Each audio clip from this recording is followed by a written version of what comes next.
¿Alguna vez has pensado que pedir ayuda a la policía podría ser lo más aterrador que podrías hacer? Estas son 5 historias de terror que involucran a policías. Dale like ahora mismo y suscríbete para más relatos escalofriantes.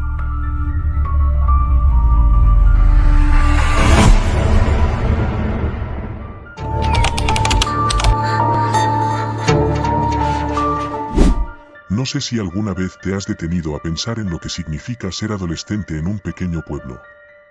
No hay mucho que hacer. Las mismas caras, las mismas historias recicladas una y otra vez, y siempre la misma ruta de escape, el coche. Para mis amigos y para mí, el coche se convirtió en nuestro refugio, un lugar donde podíamos alejarnos de las miradas vigilantes de nuestros padres y profesores. Pero nunca imaginamos que esa ruta de escape nos llevaría directamente al infierno. Todo comenzó una noche de verano. Era uno de esos días calurosos en los que el aire parece estancado, sofocante. Los 4 nos apretujamos en el viejo Honda Civic de Ben, sin un destino claro. Solo queríamos conducir, sentir el viento en la cara y la ilusión de que el mundo era mucho más grande de lo que parecía. Éramos yo, Ben, Claire y Matt, un grupo de amigos inseparables desde la infancia. Ben era el tipo de chico que siempre estaba buscando la próxima aventura, siempre empujando los límites. Claire era la voz de la razón, aunque rara vez la escuchábamos. Matt, por otro lado, era el típico chico tranquilo, reservado, pero siempre dispuesto a seguirnos en lo que fuera. Habíamos estado dando vueltas por el pueblo cuando Ben sugirió algo diferente. «Oigan, ¿qué les parece si tomamos la carretera vieja?», dijo con una sonrisa traviesa. La carretera vieja era un tramo de asfalto abandonado que solía conectar nuestro pueblo con el siguiente, antes de que construyeran la autopista. Había rumores sobre esa carretera, historias de accidentes y desapariciones, pero nadie sabía realmente lo que había pasado allí. Era uno de esos lugares que simplemente evitabas, más por inercia que por miedo real. «¿Estás loco?», exclamó Claire desde el asiento trasero. «Es de noche y esa carretera está cerrada por una razón». «Exacto, por eso sería genial», respondió Ben, sin apartar la vista de la carretera. «¿No tienen ganas de una pequeña aventura?». Yo no estaba muy convencido, pero Matt, sentado a mi lado, se encogió de hombros. «Podría ser divertido», dijo, siempre el moderado. Y así, sin más, nos desviamos hacia la carretera vieja. Al principio, no fue gran cosa. El asfalto estaba agrietado y cubierto de maleza en algunos tramos, pero Ben manejaba con confianza, como si conociera el camino de memoria. La oscuridad parecía volverse más densa cuanto más avanzábamos, y el silencio se hacía más profundo. Habíamos apagado la radio, y lo único que se oía era el motor del coche y nuestras respiraciones. «¿Qué se supone que hay al final de esta carretera?», pregunté, más por romper el silencio que por curiosidad genuina. «Nada, solo llega hasta un punto muerto», respondió Ben. «Creo que la cerraron porque el puente se vino abajo hace años. Pero he oído que la policía solía patrullar por aquí». «¿Por qué patrullarían una carretera cerrada?», preguntó Claire, frunciendo el ceño. «Supongo que era más fácil que arreglarla», dijo Ben con un tono que sugería que no se lo estaba tomando en serio. O tal vez había algo que no querían que la gente encontrara. Esa última frase quedó flotando en el aire, como una sombra alargada. Todos sabíamos que Ben solo estaba tratando de asustarnos, pero funcionó. De repente, la atmósfera dentro del coche se volvió pesada, cargada de una tensión que no había estado allí antes. Continuamos en silencio, cada uno sumido en sus propios pensamientos, hasta que algo en el borde de la carretera llamó mi atención. «¡Para el coche!», grité sin pensar. Ben frenó bruscamente, y todos nos inclinamos hacia adelante. «¿Qué pasa?», preguntó, visiblemente molesto por la interrupción. «Vi algo, alguien», dije, tratando de enfocar la vista en la oscuridad. Claire y Matt se giraron hacia donde yo señalaba, pero no había nada. Solo la carretera desierta y los árboles que la flanqueaban. «No hay nadie, hombre». «Debes estar viendo cosas», dijo Matt, tratando de calmarme. Pero yo estaba seguro de lo que había visto. Una figura, parada junto a la carretera, mirando fijamente el coche. No pude ver su rostro, pero había algo en su postura que me inquietó profundamente. Sigamos, dijo Claire, con un tono que no admitía discusión. Ben asintió y puso el coche en marcha de nuevo. Pero la sensación de inquietud no me abandonó. Miré por la ventana, buscando cualquier indicio de la figura que había visto, pero no había nada, solo sombras que se movían con el viento. Después de unos minutos, llegamos a lo que parecía ser el final de la carretera. El asfalto se desvanecía en la oscuridad, y delante de nosotros, un puente derrumbado bloqueaba el camino. Ben apagó el motor y el silencio se hizo aún más pesado. Bueno, aquí estamos, dijo, tratando de sonar despreocupado. ¿Contentos? Nadie respondió. El aire estaba cargado de una tensión palpable, como si el mismo lugar estuviera vivo y observándonos. De repente, un destello de luz atravesó la oscuridad, y todos nos giramos hacia la fuente. A lo lejos, vimos dos faros que se acercaban rápidamente. ¿Otro coche?, preguntó Claire, sorprendida. No lo sé, respondió Ben, frunciendo el ceño. ¿Quién más estaría por aquí a estas horas? Los faros se acercaban cada vez más, y pronto pudimos distinguir el sonido de un motor. Pero había algo extraño en ese sonido, algo irregular, como si el coche estuviera luchando por mantenerse en marcha. Tal vez deberíamos irnos, sugirió Matt, su voz teñida de preocupación. Pero era demasiado tarde. El coche, un viejo sedán de policía, se detuvo a unos metros de nosotros, bloqueando nuestro camino de regreso. Las luces parpadearon antes de apagarse, sumiéndonos nuevamente en la oscuridad. Esto no me gusta, murmuró Claire, agarrando el brazo de Matt. Tranquilos, probablemente sea solo un oficial patrullando, dijo Ben, aunque su voz carecía de la seguridad habitual. Las puertas del sedán se abrieron lentamente, y dos figuras emergieron de su interior. Eran policías, pero algo en su aspecto no cuadraba. Sus uniformes estaban arrugados y sucios, y sus rostros estaban ocultos bajo el ala de sus gorras. Parecían moverse de forma extraña, como si sus cuerpos no respondieran del todo. Buenas noches, jóvenes, dijo uno de ellos, su voz profunda y áspera, como si llevara siglos sin hablar. ¿Qué hacen por aquí? Solo estábamos dando una vuelta, respondió Ben, tratando de sonar casual. No sabíamos que esta carretera estaba cerrada. ¿Es eso así? El policía inclinó la cabeza, como evaluando la situación. Esta carretera ha estado cerrada durante años. Es peligroso estar aquí. Lo sentimos, nos iremos ahora mismo, dijo Claire rápidamente. El otro policía, que había permanecido en silencio hasta entonces, dio un paso adelante. Su rostro seguía oculto en las sombras, pero podía sentir su mirada fija en nosotros. Había algo en el que me puso los pelos de punta. Me temo que no pueden irse, dijo con una sonrisa que no llegó a sus ojos. Están en una propiedad restringida. Tendrán que acompañarnos a la estación. ¿Qué?, exclamó Ben, su tono elevándose. No hemos hecho nada malo. Solo estábamos conduciendo. Las reglas son las reglas, respondió el primer policía, sacando unas esposas. No querrán meterse en problemas, ¿verdad? La situación estaba escalando rápidamente, y la adrenalina comenzó a correr por mis venas. Algo no estaba bien. Estos policías no actuaban como policías. Eran demasiado fríos, demasiado inhumanos. ¡Corre!, grité, impulsado por un instinto primario. Ben no necesitó más. Giró la llave en el encendido, y el motor del Honda rugió con vida. Los policías dieron un paso atrás, sorprendidos por el movimiento repentino, y Ben pisó el acelerador a fondo, esquivando el sedán y tomando el camino de regreso a toda velocidad. ¿Qué demonios fue eso?, exclamó Claire, su voz temblando. No lo sé, pero no eran policías normales, respondió Ben, sus manos temblando en el volante. Tenemos que salir de aquí.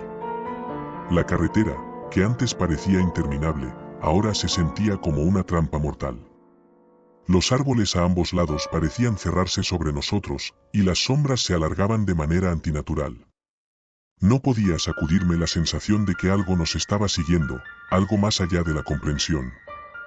Miré por el espejo retrovisor y vi que el sedán de policía nos seguía, sus luces apagadas, moviéndose como un depredador acechando a su presa. Pero eso no era lo peor. En la distancia, otras luces comenzaron a parpadear, apareciendo en la carretera delante de nosotros. ¿Más coches?, gritó Matt, señalando con el dedo. Era cierto. Varios coches de policía más aparecieron en la carretera, formando una barrera inquebrantable. Estábamos atrapados. ¿Qué hacemos ahora?, preguntó Claire, su voz al borde del pánico. Ben frenó en seco, y el coche se deslizó por el asfalto, deteniéndose a pocos metros de la barrera. No había salida. Nos tenían acorralados. Los policías salieron de los coches, moviéndose con la misma extraña torpeza que los primeros. Había algo antinatural en la forma en que caminaban, como si sus cuerpos no estuvieran del todo vivos. «Salgan del coche», ordenó uno de ellos, su voz resonando como un eco en la oscuridad. «No tienen a dónde ir». Nos miramos unos a otros, sin saber qué hacer. La situación era desesperada, pero algo en mi interior me decía que no debíamos obedecer. Si salíamos, no volveríamos a ver la luz del día. «¿Qué quieren de nosotros?», grité, mi voz rompiendo el silencio. El policía que había hablado antes se detuvo, su cabeza inclinada como si estuviera considerando mi pregunta. Luego, una sonrisa grotesca se extendió por su rostro. «Queremos justicia», respondió. «Justicia por lo que nos hicieron». «¿De qué estás hablando?», preguntó Ben, su voz quebrada por la confusión y el miedo. «Fuimos traicionados, abandonados en esta maldita carretera», continuó el policía. «Nos dejaron morir, y ahora estamos atrapados aquí, esperando a que alguien más cometa el mismo error». De repente, todo tuvo sentido. Las historias sobre la carretera, los rumores de desapariciones, todo encajaba. Estos no eran policías, o al menos, no lo eran ya. Eran almas perdidas, condenadas a repetir su último momento una y otra vez, atrapadas en un ciclo eterno de muerte y desesperación. «No fuimos nosotros», dijo Claire, sus ojos llenos de lágrimas. «Nosotros no les hicimos nada». «Eso no importa», respondió el policía.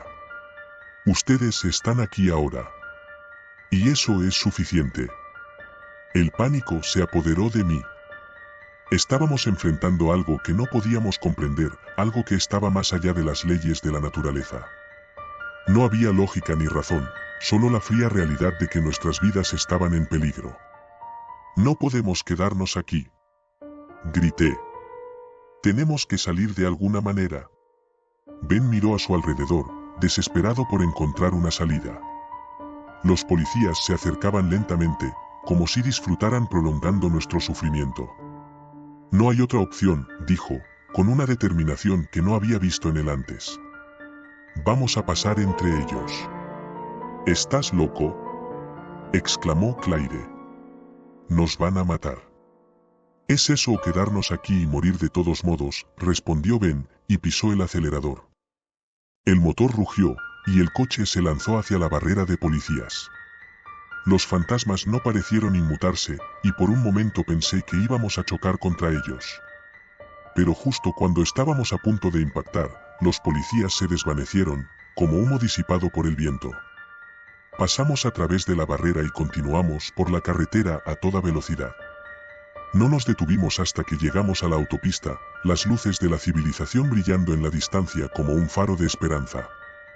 Nadie dijo una palabra durante el resto del trayecto. Cuando finalmente llegamos a casa de Ben, todos nos bajamos del coche en silencio, todavía temblando por lo que acabábamos de vivir. «¿Qué fue eso?», preguntó Matt finalmente, su voz temblorosa. «No lo sé», respondí, mirando la carretera detrás de nosotros. «Pero no pienso volver a esa carretera nunca más». Nos despedimos sin más palabras, cada uno sumido en sus pensamientos. Pero incluso mientras caminaba hacia mi casa, no podía sacudirme la sensación de que algo nos había seguido. algo que no estaba dispuesto a dejarnos ir tan fácilmente. Esa noche, no pude dormir. Cada vez que cerraba los ojos, veía los rostros de esos policías, sus miradas vacías y sus movimientos inhumanos. Y sabía, en el fondo de mi ser, que aunque habíamos escapado físicamente, algo de esa carretera maldita había quedado con nosotros. Y eso, más que cualquier otra cosa, es lo que me aterra hasta el día de hoy.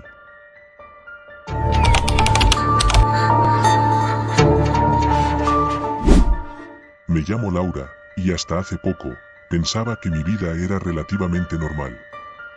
Vivo en un pequeño pueblo donde todos se conocen, donde los rumores vuelan más rápido que cualquier coche patrulla.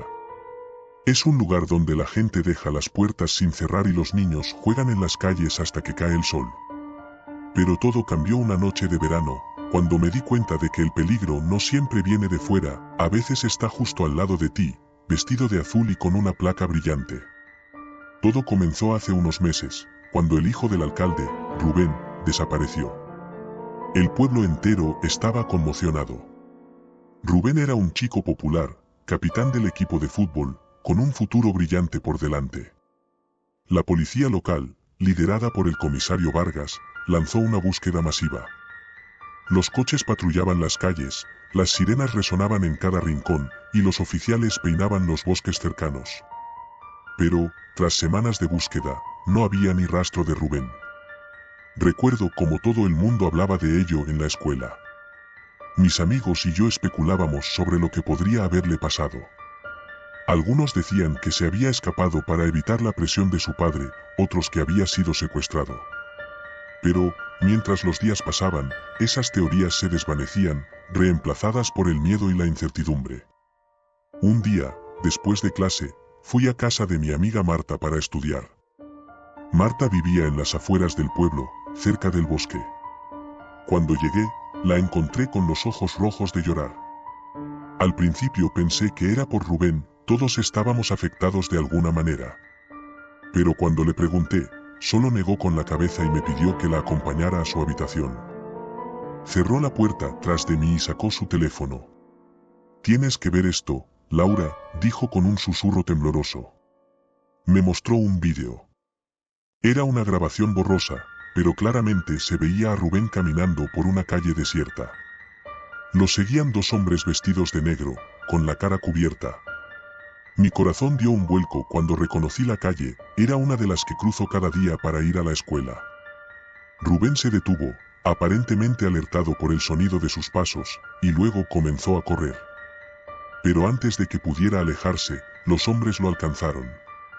Lo arrastraron hacia una camioneta negra y desaparecieron en la oscuridad. «¿De dónde sacaste esto?», le pregunté, con la voz entrecortada. «Lo encontré en la Deep Web», admitió Marta.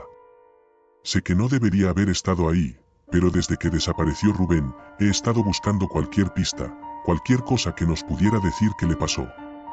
Mi mente se llenó de preguntas, pero lo más perturbador fue que el vídeo no parecía algo filmado por un espectador casual. Era casi como si hubiera sido grabado deliberadamente, como si quien quiera que lo hubiera subido a la Deep Web quisiera que alguien lo encontrara. «Tenemos que llevar esto a la policía», le dije. Marta negó rápidamente. «No podemos, Laura. Si ellos están involucrados, ¿cómo podemos saber que no están encubriendo algo?». No quería creerlo, pero había una parte de mí que no podía ignorar lo que Marta decía. Conocía al comisario Vargas desde que era niña. Siempre había sido amable conmigo y con mi familia. Pero, ¿y si todo era una fachada? ¿Y si detrás de esa sonrisa había algo más oscuro?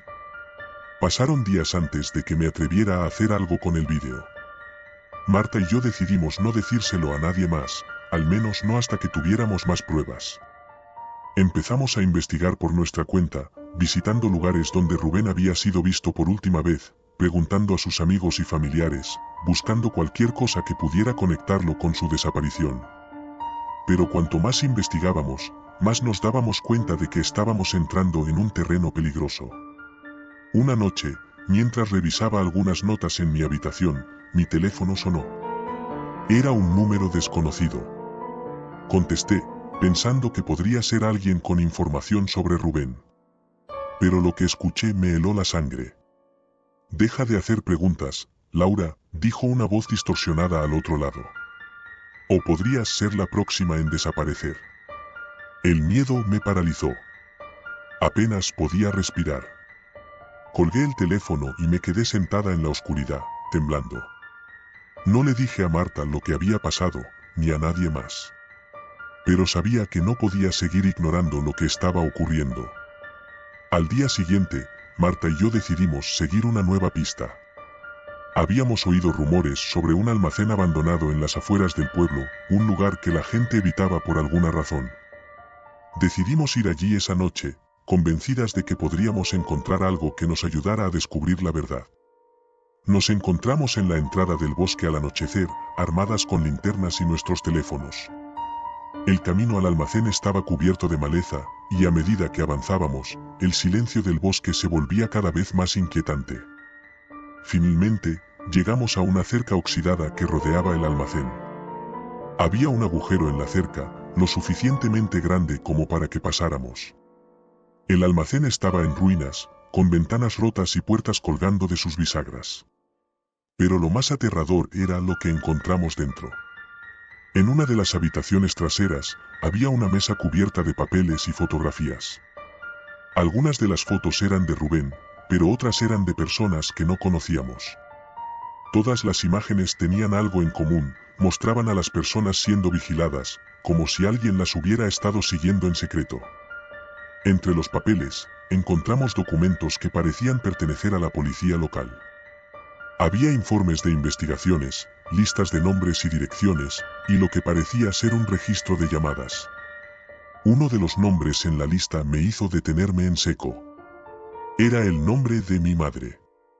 «Laura, tenemos que irnos», dijo Marta, con la voz temblorosa.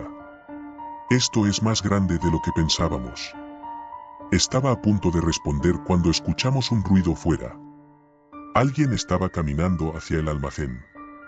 Apagamos nuestras linternas y nos escondimos detrás de unos cajones.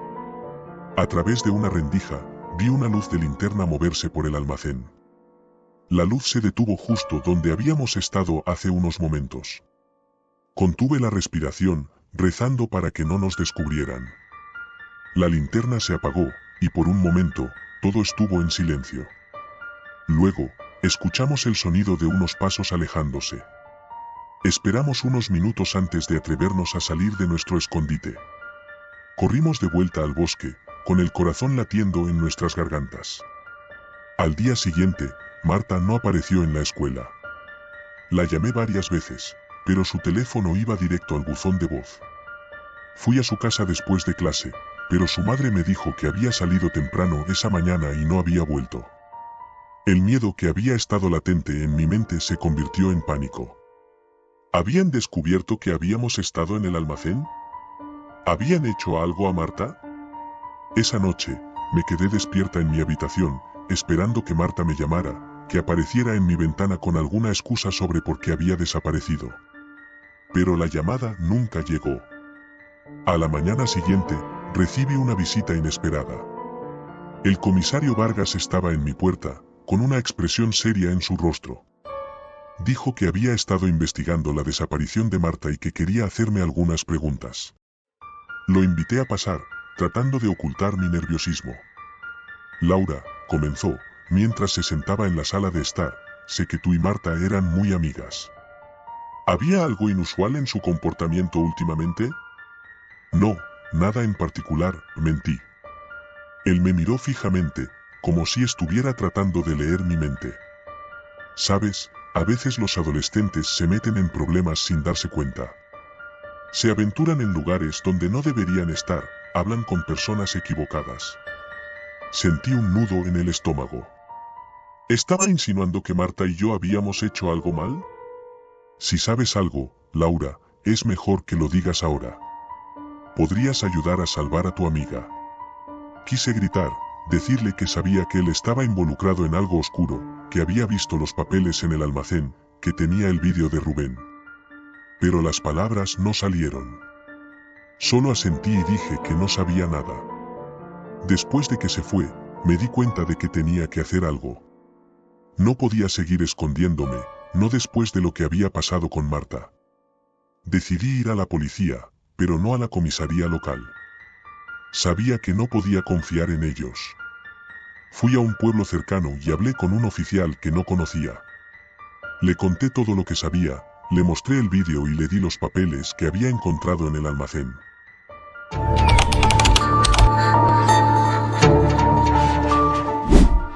Había algo en la forma en que el oficial Ramírez me miraba, algo que me puso nervioso desde el primer día. Sus ojos no mostraban emoción, ni simpatía, ni nada que pudiera calificar como humano. Era como si, cada vez que me miraba, estuviera evaluando cuánto podía romperme antes de que dejara de ser útil. Pero era nuevo en el trabajo y no podía darme el lujo de sospechar de mis compañeros. Había pasado 2 años entrenándome para ser policía, era mi sueño, y no iba a dejar que una sensación extraña arruinara lo que tanto me había costado conseguir. Las primeras semanas transcurrieron sin incidentes. Ramírez no hablaba mucho conmigo, pero cuando lo hacía, solía ser cortante y directo. No había bromas, no había camaradería. Solo órdenes, seguidas de un silencio incómodo. Empecé a notar que otros oficiales se comportaban de manera similar cuando él estaba cerca. Era como si su sola presencia apagase cualquier rastro de humanidad en la comisaría.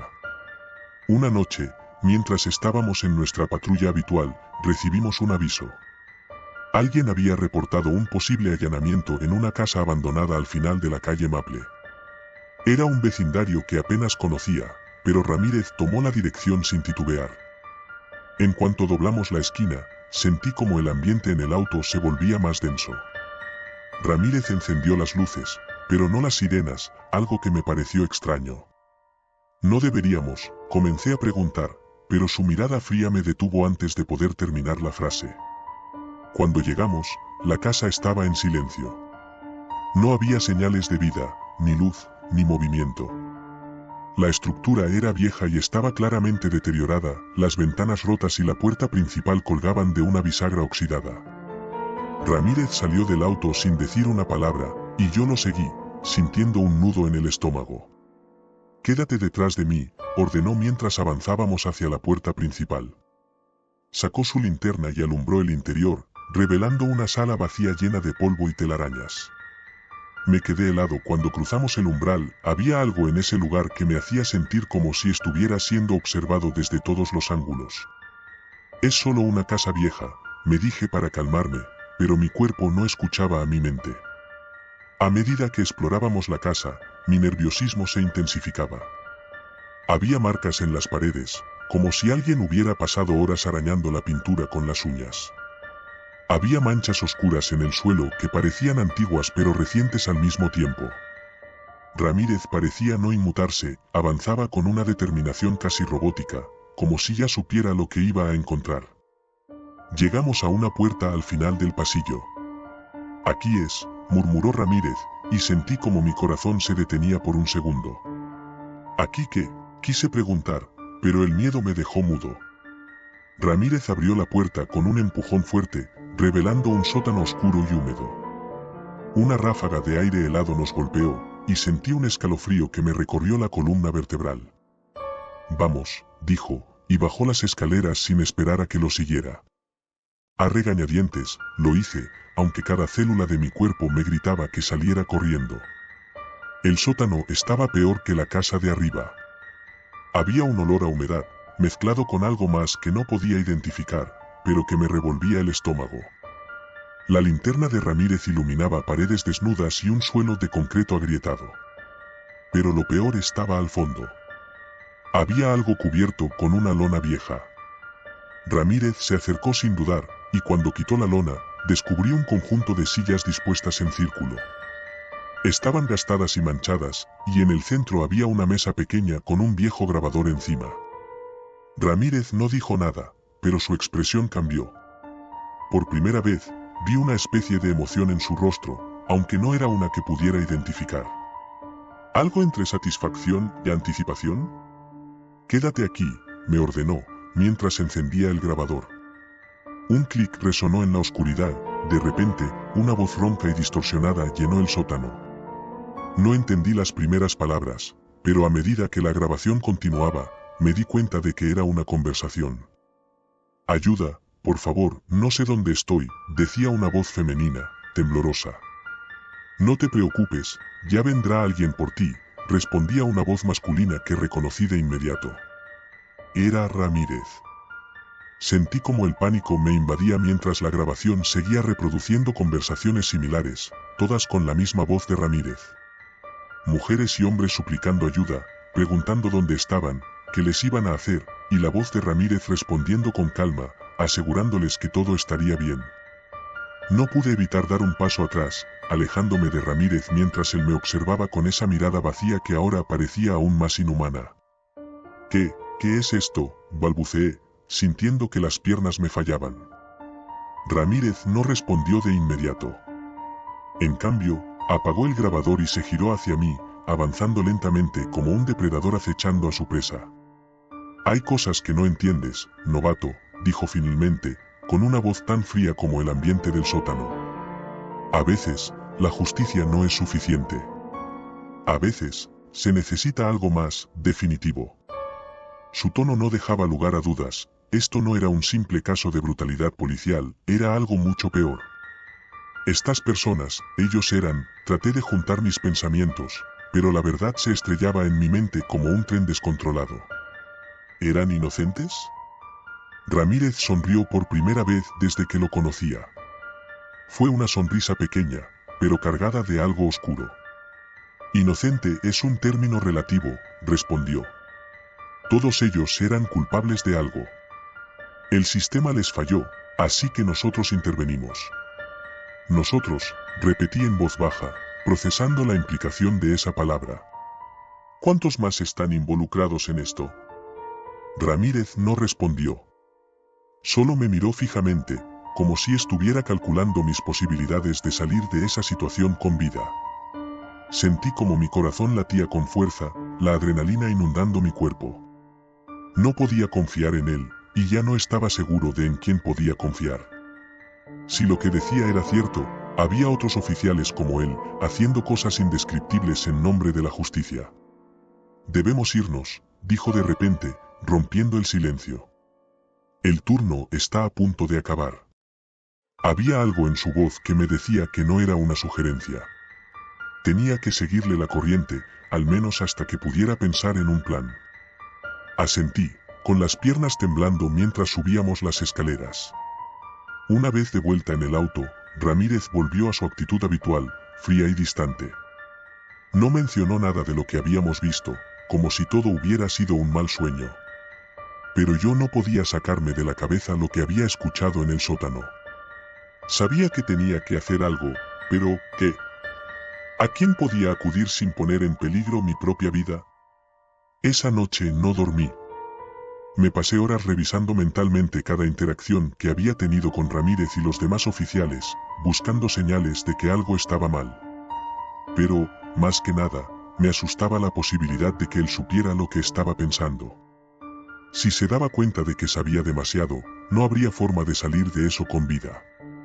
Los días siguientes fueron una tortura. Cada vez que Ramírez me miraba, sentía que me estaba diciendo algo sin palabras, como si me estuviera advirtiendo de las consecuencias de hablar. Intenté actuar con normalidad, pero sabía que no podría mantener la fachada por mucho tiempo. Una noche, después de una patrulla especialmente silenciosa, llegué a casa y me encontré con una nota debajo de la puerta. La letra era desconocida, pero el mensaje era claro: nosotros sabemos. No decía más, pero no necesitaba decir más. La amenaza estaba implícita. Mi paranoia aumentó. No podía concentrarme en el trabajo, y cada vez que veía a Ramírez o a cualquier otro oficial, sentía que todos estaban conspirando en mi contra. Comencé a notar cosas que antes pasaban desapercibidas: conversaciones en susurros, miradas furtivas, la sensación constante de estar siendo observado. El miedo me estaba comiendo vivo. Una noche, después de otro día sin incidentes, decidí que no podía seguir así. Necesitaba ayuda. Fui al único lugar donde pensaba que podría encontrar una respuesta: la comisaría, pero no la nuestra. Había una estación en el otro extremo de la ciudad, lejos del alcance de Ramírez y sus aliados. Tenía que ser cuidadoso, si alguien me seguía, sería el fin. Esperé hasta las 3 de la madrugada, cuando el tráfico era casi inexistente y las calles estaban vacías. Conduje con las luces apagadas la mayor parte del camino, evitando las cámaras y cualquier cosa que pudiera delatar mi paradero. Al llegar a la estación, me estacioné lejos, ocultando mi auto en un callejón oscuro. Caminé hasta la entrada principal, con el corazón latiendo tan fuerte que me dolía el pecho. El oficial de guardia me miró con curiosidad cuando le expliqué quién era y por qué estaba allí. «Espera aquí», me dijo antes de desaparecer por una puerta lateral. Estaba solo en la pequeña sala de espera, rodeado de carteles de «Se busca» y boletines policiales. Me sentía como un traidor, pero sabía que no.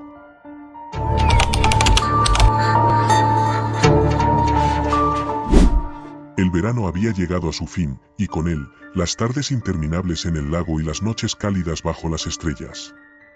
Era mi último año en la escuela secundaria, y yo, como muchos otros, estaba ansioso por comenzar una nueva etapa en mi vida. Sin embargo, antes de que eso sucediera, aún tenía que enfrentarme a mi última noche de verano en mi pequeño pueblo. Mis amigos y yo habíamos planeado una fiesta para despedirnos del verano, algo sencillo en casa de Dani, con música, comida y quizás unas cuantas cervezas que su hermano mayor le había conseguido. Pero, justo cuando el reloj marcaba las 10:30 de la noche, recibí un mensaje de texto de mi mejor amigo, Javi. «Necesito que vengas a mi casa. Es urgente». El tono del mensaje me alarmó. Javi no era alguien que usara palabras como urgente a la ligera. Ni siquiera me molesté en responder, simplemente tomé mi chaqueta y salí de la fiesta, ignorando las protestas de mis amigos que decían que estaba haciendo un aguafiestas. El camino a la casa de Javi estaba desierto. Las calles del pueblo siempre estaban tranquilas, pero esa noche algo se sentía diferente. Tal vez era la brisa helada que se había levantado de repente, o quizás las luces de las farolas que parpadeaban como si estuvieran a punto de apagarse. Cuando llegué, noté que la puerta principal estaba entreabierta. Entré sin dudar, llamando a Javi en voz baja. La casa estaba oscura, excepto por una luz tenue que provenía del sótano. Me acerqué cautelosamente, mi corazón latiendo con fuerza en mi pecho. Al llegar al sótano, encontré a Javi sentado en el suelo, con la espalda apoyada contra la pared. Estaba pálido y temblaba. En sus manos sostenía un paquete envuelto en una manta sucia.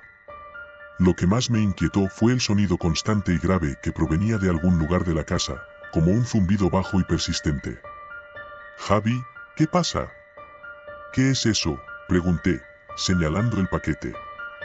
Él levantó la vista hacia mí, sus ojos llenos de miedo. Lo encontré, en el bosque, cerca del viejo depósito de agua. El viejo depósito de agua era un lugar donde nadie se atrevía a ir, especialmente después de que varios jóvenes del pueblo habían desaparecido hace algunos años.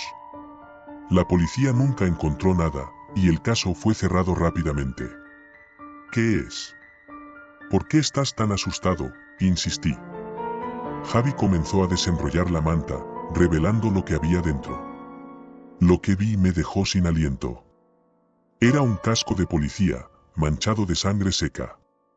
Pero no era un casco común, tenía grabado un número en la parte trasera, 0427. Mi mente empezó a trabajar a toda velocidad. Ese número me sonaba familiar. Luego lo recordé, era el mismo número que aparecía en los informes de los policías que habían investigado las desapariciones en el depósito de agua.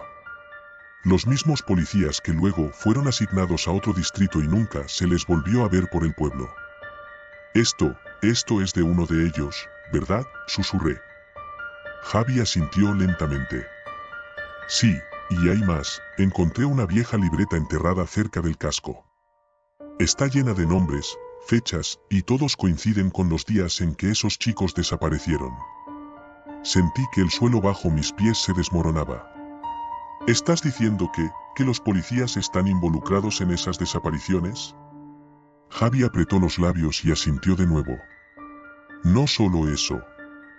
La libreta tiene anotaciones sobre un ritual, algo relacionado con un dios del miedo. Creo que estos policías estaban haciendo algo horrible, y por eso desaparecieron. El zumbido se hizo más fuerte, reverberando en mis oídos. ¿Dónde está la libreta ahora? Está aquí, en el paquete.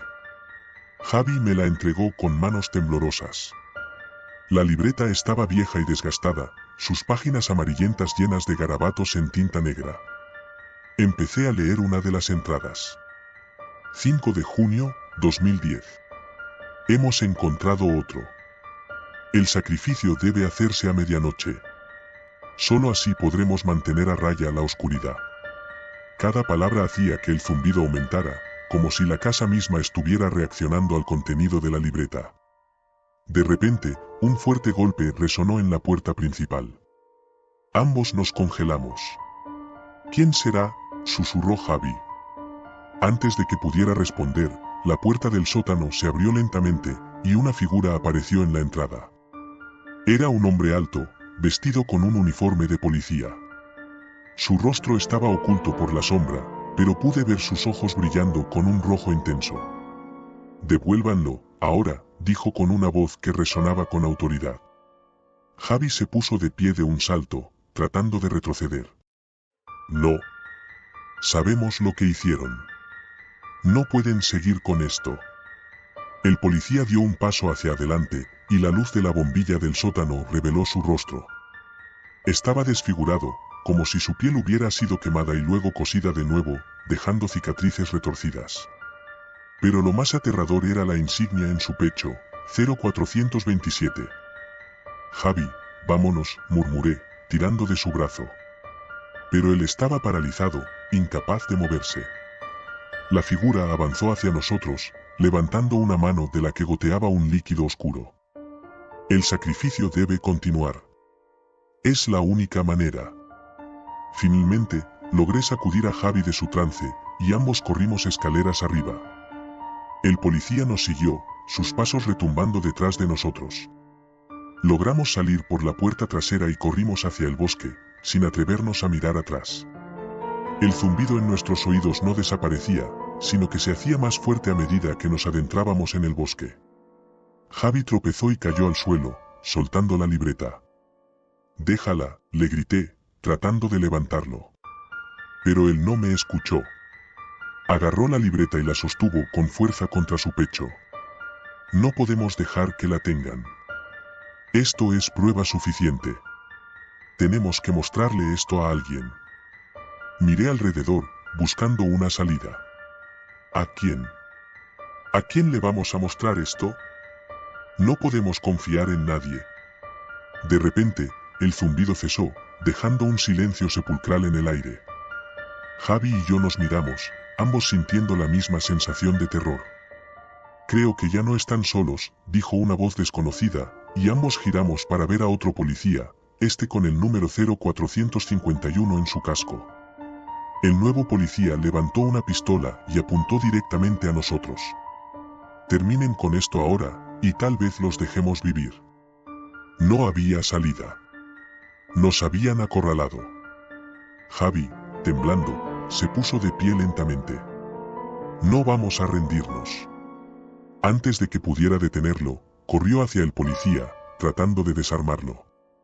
El disparo resonó en el bosque, y vi cómo Javi caía al suelo, la libreta aún en sus manos. «No», grité, arrodillándome a su lado. Su vida se desvanecía rápidamente, pero sus ojos me suplicaban que hiciera algo. Tomé la libreta de sus manos ensangrentadas y corrí sin mirar atrás. Podía oír a los policías gritando, siguiéndome entre los árboles. La adrenalina me impulsaba, pero sabía que no podría correr para siempre. Finalmente, llegué al borde del pueblo, donde la carretera se unía con la autopista. Vi un coche acercarse y corrí hacia él, agitando mis brazos. El coche se detuvo, y un hombre de aspecto cansado bajó la ventana. «¿Qué sucede, chico?», preguntó con preocupación. «Por favor, ayúdeme». «Están detrás de mí», jadeé, mirando hacia el bosque. El hombre miró hacia donde yo señalaba y frunció el ceño. «¿Quién es?». «No veo a nadie». Me giré, y para mi horror, los policías ya no estaban. El zumbido había desaparecido. Solo quedaba yo, sudoroso y cubierto de barro, con la libreta en mis manos. No, no lo entiendes, murmuré, cayendo de rodillas. Ellos están ahí, esperando. El hombre salió del coche y se acercó a mí. Vamos, te llevaré al hospital. Estás en shock. Mientras me ayudaba a levantarme, miré la libreta por última vez. Las palabras escritas en ella ya no tenían sentido, como si hubieran sido reemplazadas por garabatos sin sentido. Todo lo que había visto, todo lo que había experimentado, comenzaba a desvanecerse en mi mente, como un sueño del que despertaba lentamente. Pero sabía, en lo profundo de mi ser, que no había sido un sueño. Y que, algún día, los policías volverían.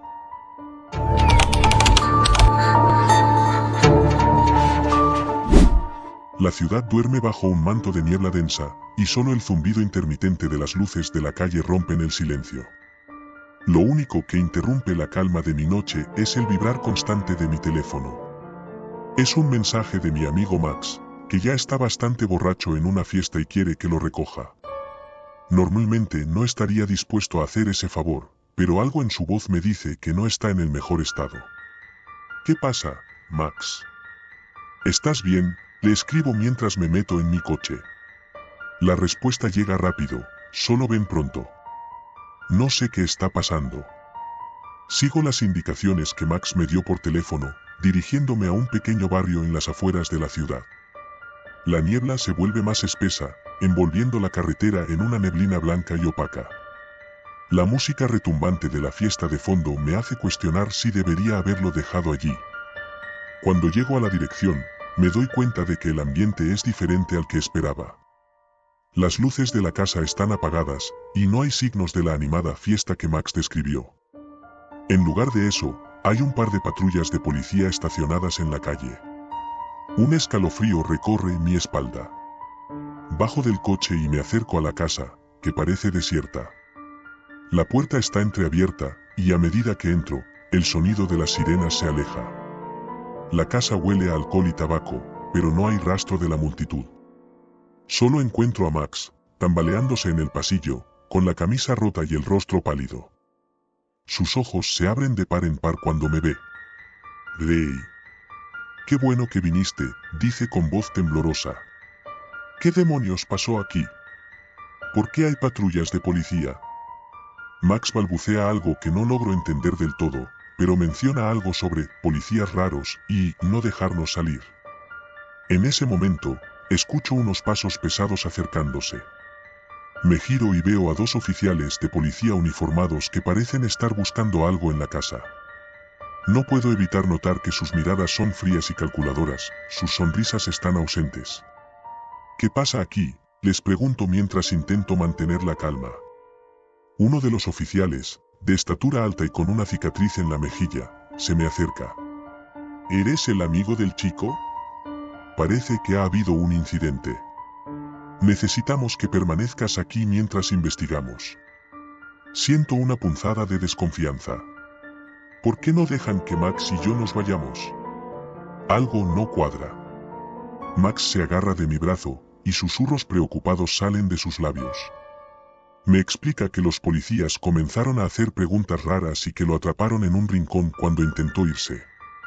Siento una creciente sensación de inquietud mientras intento pensar en un plan para salir de allí. De repente, uno de los oficiales se acerca a mí con una actitud mucho más amistosa, pero con un toque de falsedad. «¿Te gustaría algo de agua?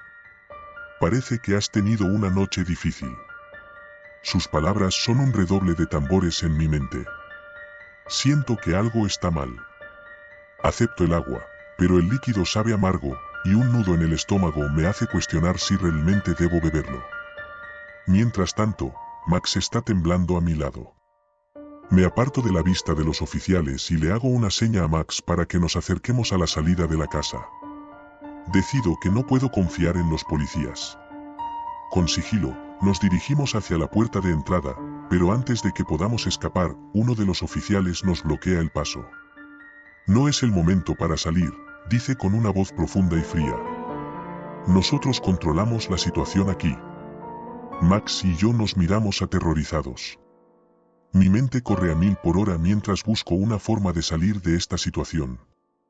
Entonces, escucho un ruido proveniente del sótano. Es un susurro de voces apagadas y un sonido metálico que me pone los pelos de punta. Los oficiales parecen distraídos por un momento, lo que me da una oportunidad para investigar. Vamos al sótano, le digo a Max. Necesitamos saber qué está pasando. Descendemos lentamente por las escaleras, y el ambiente se vuelve más opresivo. La luz parpadeante de una lámpara revela una habitación llena de equipos de vigilancia y documentos desordenados. No hay duda de que esta casa es un centro de operaciones para algo siniestro.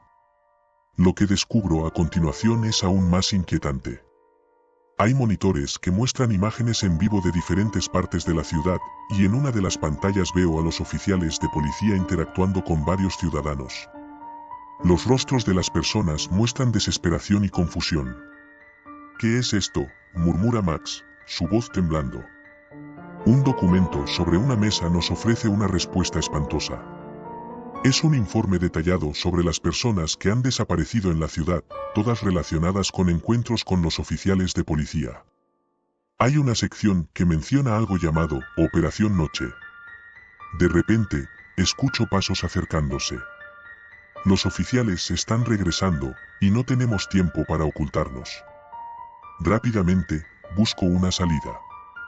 Encuentro una ventana pequeña, apenas lo suficientemente grande para escapar. Le hago una señal a Max para que se adelante. Justo cuando estamos a punto de escapar, uno de los oficiales aparece en la habitación.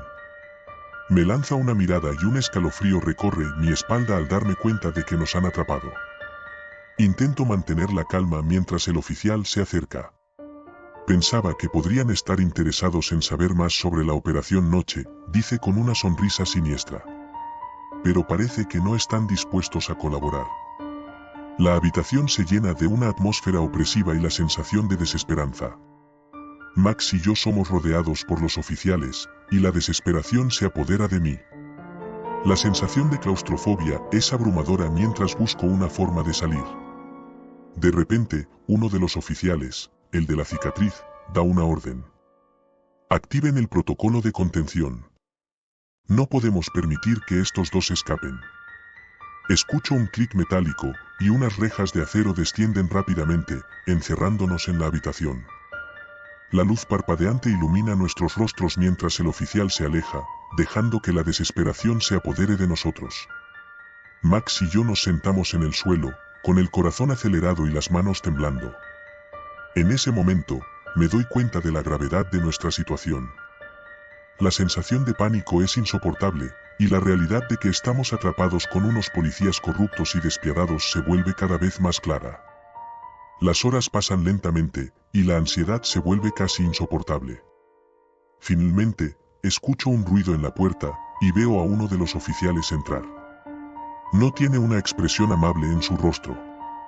Se acerca y dice con una voz fría y distante, es hora de que nos diga todo lo que sabe. Y si no lo hace, la Operación Noche se encargará de que no quede rastro de ustedes. La angustia y la desesperación se apoderan de mí mientras trato de mantener la compostura. A pesar del miedo, no puedo permitir que revelen la verdad. La única opción es encontrar una manera de escapar y exponer lo que he descubierto. Con cada segundo que pasa, siento que la esperanza se desvanece, pero la determinación de sobrevivir sigue ardiendo en mi interior. El tiempo sigue su curso, y aunque el miedo y la desesperación me rodean, sigo buscando una forma de escapar de la prisión que han creado para nosotros. La noche parece interminable, pero la luz del amanecer se acerca, y con ella, la posibilidad de una salida, si es que logro encontrarla. Finalmente, con un esfuerzo desgarrador, encuentro una pequeña grieta en la pared que me permite salir. Max y yo nos arrastramos fuera de la casa, la niebla de la mañana nos envuelve mientras nos dirigimos hacia la libertad. La ciudad sigue dormida, ajena a la pesadilla que acaba de suceder. Mientras me alejo, mi mente está llena de pensamientos confusos. La Operación Noche y los oscuros secretos de esos oficiales me atormentarán para siempre. Y aunque he logrado escapar, sé que nunca podré olvidar la terrorífica noche en que descubrí el verdadero rostro del mal.